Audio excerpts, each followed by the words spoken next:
देश में चुनावी माहौल अपने चरम पर है और बिहार की सरजमी पर आज सियासी संग्राम अपने पूरे रंग में दिखाई दे रहा है। प्रधानमंत्री नरेंद्र मोदी ने आज बिहार के आरा में विपक्ष पर तीखा हमला बोलते हुए कांग्रेस और पाकिस्तान दोनों को एक ही तराजू में तोल दिया है। पीएम मोदी ने कहा, आज भारत आतंकियों को उनके ठिकानों में घुसकर मारता है। हाल ही में हमने ऑपरेशन सिंदूर किया। क्या हमने अपनी गारंटी पूरी नहीं की? लेकिन उन्होंने जोड़ा, पाकिस्तान और कांग्रेस ने नामदार आज तक ऑपरेशन सिंदूर से उबर नहीं पाए हैं। प्रधानमंत्री ने कांग्रेस के तथाकथित शाही परिवार पर निशाना साधते हुए कहा कि जब पाकिस्तान में धमाके हो रहे थे तब कांग्रेस के घरों की नींद उड़ गई थी। उन्होंने कहा, जब भारत की सेना दुश्मनों को सबक सिखा रही थी तब कांग्रेस और आरजेडी जैसे दल खुश होने के बजाय दुखी दिखाई दे रहे थे। मोदी ने इसे भारत के वीर जवानों की शौर्य गाथा बताते हुए कहा कि हर भारतीय को इस पर गर्व होना चाहिए। आरा की रैली में प्रधानमंत्री मोदी ने कहा कि ये वही सरकार है जिसने अनुच्छेद 370 हटाने का वादा किया था और उसे निभाया भी। अब जम्मू कश्मीर में भारत का संविधान पूरी तरह लागू है। उन्होंने कहा कि ये मोदी की गारंटी थी जो पूरी हो चुकी है।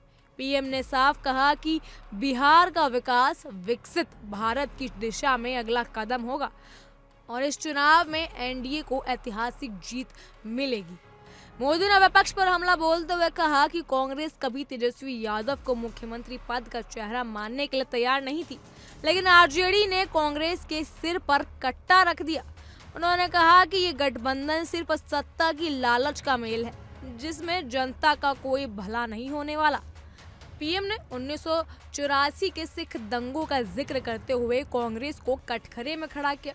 उन्होंने कहा कि 1 और 2 नवंबर 1984 को दिल्ली में जो हुआ उसे देश कभी नहीं भुला सकता। सिखों का नरसंहार करने वाले आज कांग्रेस में पदों पर बैठे हैं और पार्टी को इस पर जरा भी शर्म नहीं है।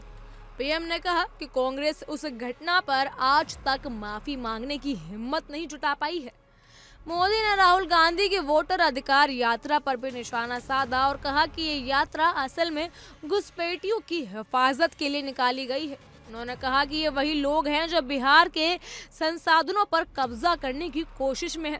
पीएम ने जनता को आगाह करते हुए कहा कि जंगल राज वाले बहुत खतरनाक इरादे लेकर आए हैं। भोजपुरी कहावत का हवाला देते हुए बोले, जिन्होंने खेत उजाड़ा वही अब नया बीज बोने की बात कर रहे हैं। इनकी बातें सुनकर एक ही बात मन में आती है। अपने यहां कहा जाता है, ये खेतवा उजड़लस उहे अब बोआई के बात करत बा। बिहार की इन जनसभाओं में पीएम मोदी ने लगातार विपक्ष पर वार करते हुए कहा कि कांग्रेस और उसके साथी दल बिहार के विकास को रोकना चाहते हैं, जबकि एनडीए बिहार को विकसित भारत की राह पर आगे बढ़ाने के लिए संकल्पित है। उन्होंने कहा कि उनकी सरकार ईमानदारी और दूरदर्शिता के साथ काम करती है और वो चुनाव बिहार के भविष्य को तय करेगा। वहीं दूसरी ओर कांग्रेस नेता राहुल गांधी ने पलटवार किया। अब देखना ये होगा कि बिहार की राजनीति किस